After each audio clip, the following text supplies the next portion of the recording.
నీ మార్గంలో నన్ను బ్రతికించు.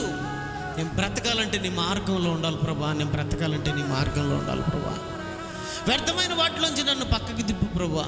వ్యర్థమైనవి అసలు ఉండకుండా ఉండాలంటే మన దగ్గరికి ఎవరు రావాలి? ప్రభు అయిన యేసుక్రీస్తు రావాలి. నీట్గా క్లీన్ చేసి వెళ్ళిపోతారు. మన సెప్టిక్ ట్యాంక్ కూడా నిండిపోయింది. మన ట్యాంకు సెప్టిక్ ట్యాంక్ లాగా మారిపోయి వ్యర్థాలు ఎక్కువైపోయి నిండిపోయింది. ఏమండి, ఏమైపోతాం? చచ్చిపోతాం. అవన్నీ పీల్చుకుంటే ఆ గాలులు మామూలు గాలులు కాదు, తపాన్ని చచ్చిపోతాం ఆ గాలి కానీ పీల్చుకున్నామంటే. అందుకనే ఈ వ్యర్థాలు కూడా అట్లా ఉంటే మనం చచ్చిపోతాం. కాబట్టి ఇది వెంటనే బయటికి వెళ్ళిపోవాలి, క్లీన్ కావాలి. మరి ఎవరు క్లీన్ చేసేవాళ్ళు? ఎవరు?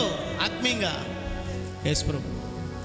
అందుకే దేవుడు ప్రార్థన చేయాలి, దేవా నీ కుమారుడు ద్వారా నన్ను క్లీన్ చేయి.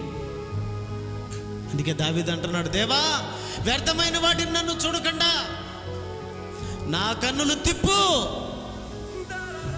నీ మార్గంలో నన్ను బ్రతికించు.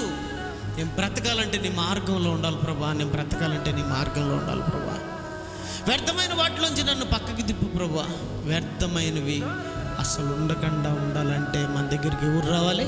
ప్రభు అయిన యేసుక్రీస్తు రావాలి. ఆయన రావాలంటే ఎవరు ఆజ్ఞ ఇవ్వాలి?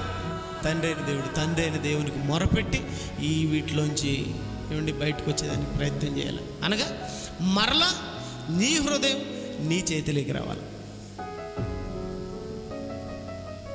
అర్థమవుతుంది? నీ హృదయం నీ చేతిలో ఉండాలంటే నువ్వు ఎవరి చేతిలో ఉండాలా? దేవుని చేతిలో నువ్వు ఉంటే నీ హృదయం నీ చేతిలో ఉంటుంది. లేదంటే నీ హృదయం ఎవరి చేతిలో ఉంటుంది? సైతాన్ గాడి చేతిలో ఉంటుంది. వాడి చేతిలోకి పోతే నువ్వు నేను బతకలేము. మనం ఏం మాట్లాడేది మనకే తెలీదు, మనం ఎలా ప్రవర్తించేది మనకే తెలీదు, మనం ఎక్కడికి పోతున్నామో తెలీదు, మనం ఏం చేసేది తెలియదు. అప్పుడప్పుడు ఈ తప్పు ఎందుకు చేశాను నేను, అయ్యో ఇలా ఎందుకు మాట్లాడాను, అయ్యో ఇలా ఎందుకు వెళ్ళాను అనుకుంటా ఉంటాం. అనుకోమా మనం అప్పుడప్పుడు? ఏంది నీకు తెలియకుండా వెళ్ళిపోయావా? నీ తెలియకుండా మాట్లాడేసావా? నీకు తెలియకుండా అప్పు చేసేసావా? నీకు తెలియకుండానే ఆత్మహత్య చేసుకున్నావా? నీకు తెలియకుండానే కింద దూకావా? నీకు తెలియకుండానే మీద దూకావా? నాకు తెలియకుండానే. నీకు తెలియకుండా ఎలా వెళ్ళిపోయావు అంటే నీవు నీ చేతులు లేవా? లేవు. ఎవరి చేతికో వెళ్ళిపోయావు.